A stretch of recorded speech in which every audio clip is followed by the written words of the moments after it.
जय Maharashtra Marathi live मध्ये आपलं सर्वांचं स्वागत आहे। बघूया यवतमाळ जिल्ह्यातील ताजा घडामोडी। मुळातच उंबरखेड महागाव विधानसभेची निवडणूक ही माझ्या स्वतःसाठी लढत नसून ही जनभावनेची निवडणूक आहे, निष्ठावंत कार्यकर्त्यासाठीची निवडणूक आहे। खरं पाहिलं तर 14 ते 19 या काळामध्ये मी या उंबरखेड महागाव विधानसभेचं प्रतिनिधित्व या जनतेच्या याच कार्यकर्त्याच्या निष्ठेने आणि आशीर्वादाने केलं।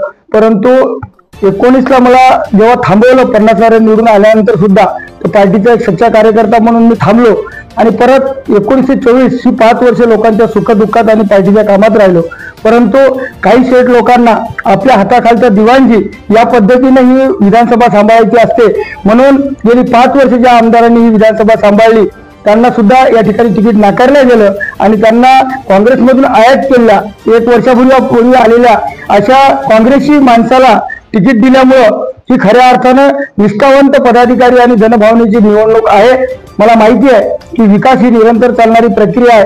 माझ्या सत्तेच्या काळामध्ये उंबरखेडचं 100 बेडचं ग्रामीण रुग्ण उपजिल्हा रुग्णालय असेल, पोलीस स्टेशनची इमारत असेल, SDO कार्यालय असेल, अनेक विकास केले।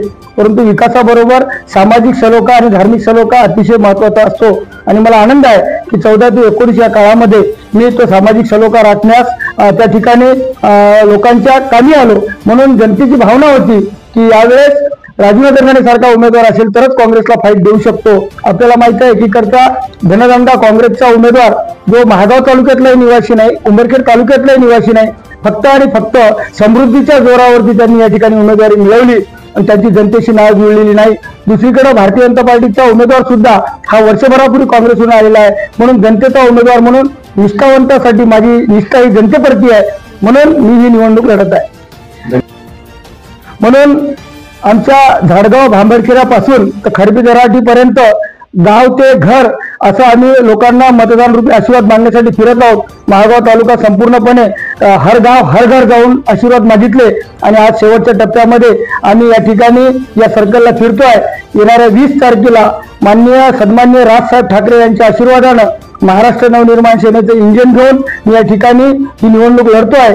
येणाऱ्या 20 तारखेला मी जनतेला आव्हान करतो, विनंती करतो की मतदान रूपी आशीर्वाद देऊन 2 नंबर मशीनवरील बटन दाबून रेल्वे इंजिनला प्रचंड मताने विजय करून आपल्या भावनेचा निष्ठावंतता विजय करण्यासाठी आपल्याला आपल्या सेवेची संधी द्यावी ही मी नम्र विनंती करतो। धन्यवाद।